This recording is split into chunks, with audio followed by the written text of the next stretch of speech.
In September 1887, my wife was visiting some of her family. So I was staying with my old friend, Sherlock Holmes, in Baker Street. It was a windy, stormy evening, and the rain was falling heavily outside. Suddenly, there was a knock at the door. I looked at my friend in surprise. "Who can this be?" I asked. "If he comes on business in this weather, it's important," said Sherlock Holmes. "Come in," he called. A young man came in. He looked wet, tired, and worried. "I've come to ask for help," he said. "I've heard of you, Mr. Holmes.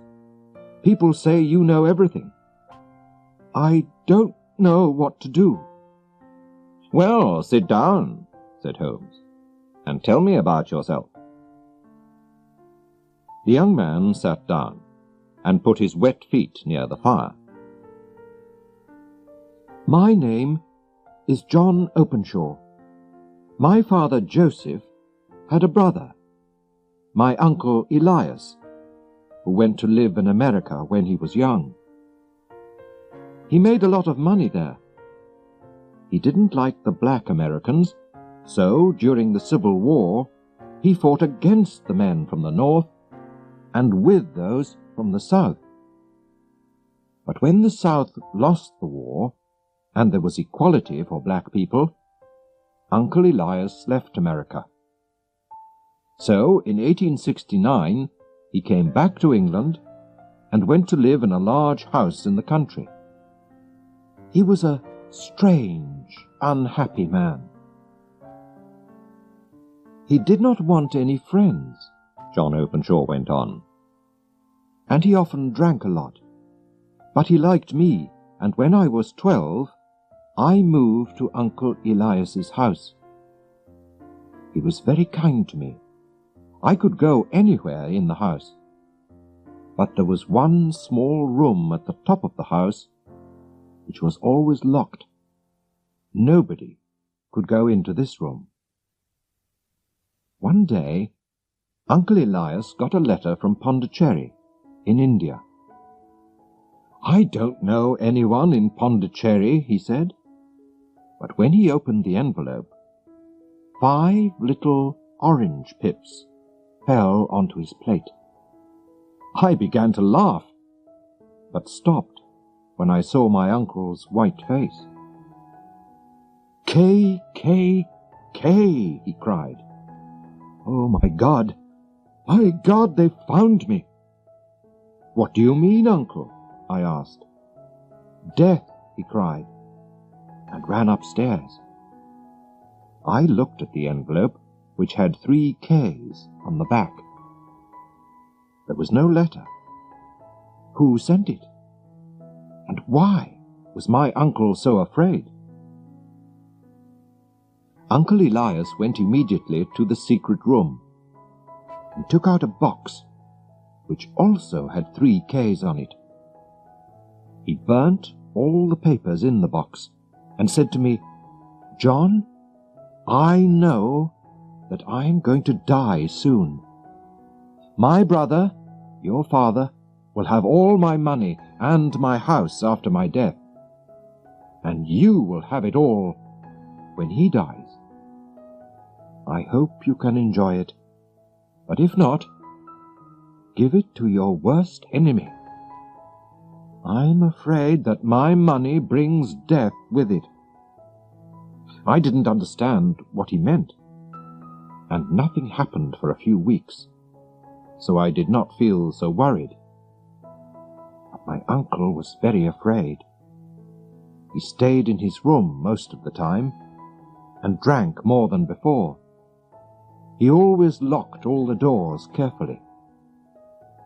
Then one night, he drank very heavily, and ran wildly out of the house. In the morning, we found him dead in a river. The police said he killed himself, but I knew he was afraid to die, so I didn't think that was true." Holmes stopped the young man for a minute. "Tell me," he said, "when did your uncle get the letter from India? And when did he die?" "The letter arrived on the 10th of March, 1883, and he died 7 weeks later," answered John Openshaw. "Thank you. Please go on," said Holmes. "After my uncle's death, my father moved into the house. Of course, I asked him to look carefully at the locked room, but we didn't find anything important." "Everything went well until a year later," said John Openshaw. "But one morning my father opened a letter to find 5 orange pips inside it." "What does this mean, John?" he asked. His face was white. "Look," I said. "There's KKK on the envelope. Those letters were on Uncle Elias's envelope too." We were both shaking and afraid. "Yes, and this time it says, 'Put the papers in the garden.'" "Which papers?" "The papers in Uncle Elias's box. He burnt them," I said. "And where does this letter come from?" my father said. He looked at the envelope. "Dundee, Scotland." "Well, I don't know anything about pips or papers. I'm not going to do anything." "Father, you must tell the police," I said. I remembered my uncle's letter from India. I was very worried. "No, they'll laugh at me. Let's just forget about it," he replied. 3 days later, my poor father went to visit an old friend who lived some miles away. But he never came back. The police said that he was walking home in the dark when he fell down a hill. He was badly hurt, and he died soon after. They decided it was an accident, but I didn't agree. I thought it was murder. And I could not forget the 5 orange pips and the strange letters to my uncle and my father. But I've tried to forget, and I've lived alone in that house for nearly 3 years now. And yesterday, I got this." The young man showed us an envelope with KKK on the back and 5 small orange pips. "You see," he said, "it comes from East London, and it says, 'Put the papers in the garden.' Those are the words that were in the letter to my father." "So, what did you do next?" asked Holmes. "Nothing," answered Openshaw. He put his head in his hand. "I don't know what to do. I'm afraid." "Nothing?" cried Holmes. "Young man, you must do something fast. You're in danger." "Well, I've talked to the police," said Openshaw unhappily. "But they laughed at me. They think that there's nothing to worry about." "How stupid they are!" cried Holmes. "And why didn't you come to me immediately? Your enemies have had almost 2 days to make a plan. Haven't you found anything which will help us?" "Well, I found this in the locked room," said John Openshaw. He showed us a small, half-burnt piece of paper. "It was with my uncle's papers. It's his writing. Look, it says, 'March the 7th, 1869, sent the pips to 3 people, Brown, Robinson, and Williams. March the 9th, Brown left. March the 10th, Williams left. March the 12th, visited Robinson and finished business with him. "Thank you," said Sherlock Holmes. "And now you must hurry home. Put this paper into your uncle's box. Put in a letter which says that your uncle burnt all the other papers, and put the box outside in the garden. I hope your enemies will be happy with that, and then you won't be in danger any more. How are you going home?" "By train, from Waterloo Station," replied Openshaw. "There'll be a lot of people in the streets, so I think that you'll be all right, but be careful." "Thank you, Mr. Holmes," said Openshaw. "I'll do everything you say." He went out into the dark night, the wind, and the rain.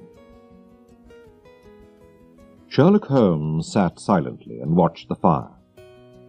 Then he said to me, "John Openshaw is in real danger. Why did his uncle Elias have to leave America?" "Because he had enemies. When he came back to England, he was afraid. That's why he lived a lonely life and locked all his doors so carefully. Now, where did those letters come from? Did you see?" "The first from Pondicherry in India, the second from Dundee in Scotland, and the third from East London," I answered. "Does that tell you anything?" asked Holmes. "They're all seaports. The writer was on a ship when he wrote the letters," I replied. I was pleased with my answer. "Very good, Watson," said Holmes. "Somebody sent some pips from India and arrived 7 weeks later to kill Uncle Elias. Then he sent some pips from Scotland and arrived 3 days later to kill John's father. You see why I'm worried now? He has sent pips to John from London. John's enemy is in London already." "Good God, Holmes," I cried. "Who is this man?" "More than one man, I think. They belong to the Ku Klux Klan. That explains the KKK. Haven't you ever heard of it? It's a very secret group of Americans from the South. They wanted to stop equality for black people and to kill anyone who didn't agree with them. The police couldn't stop them, but in 1869, Uncle Elias, who belonged to this secret group, suddenly left America with all their papers. And so, the group could not go on. Of course, the group wanted to get the papers back. You remember the half-burnt paper? That was Uncle Elias's American diary. While he was working for the KKK, he sent the pips to frighten those 3 men. 2 left the country, but 1 didn't. So, the KKK finished business with him. Or killed him. The KKK always worked like that." "Well, I hope they won't kill young Openshaw," I said. But they did. The next morning we read in the newspaper that John Openshaw was dead. A policeman found him in the river near Waterloo Station. The police said it was an accident, but Holmes was very angry about it. "He came to me for help, and those men murdered him. I'm going to find them if it's the last thing I do," he said to me, and he hurried out of the house. In the evening, when he came back to Baker Street, he was tired, but pleased. "Watson," he said, "I know the names of Openshaw's enemies, and now I'm going to send them a surprise. This will frighten them." He took 5 pips from an orange and put them in an envelope. On it he wrote, "S.H. for J.C." I'm sending the pips not from the KKK, but from me, Sherlock Holmes, to Captain James Cahoon. His ship is called the Star. He and his men are sailing back to Georgia, USA, now. How did you find him, Holmes? I asked. Ship's papers, he said. I've looked at hundreds of them today. Only one ship, the Star, was in the 3 ports at the right times, and this morning the Star left London to sail back to Georgia. I found out that the captain and 2 of his men, all Americans, weren't on the ship last night, so I'm sure they killed poor John Openshaw. When they arrive in America, they'll get the pips, and then the police will catch them. Sherlock Holmes is a very clever detective, but he can do nothing about the weather. The winter storms at sea that year were worse than ever, and so the Star never arrived in Georgia, and nobody saw the captain or his men again. The murderers of John Openshaw did not get the pips, but in the end, death came to them.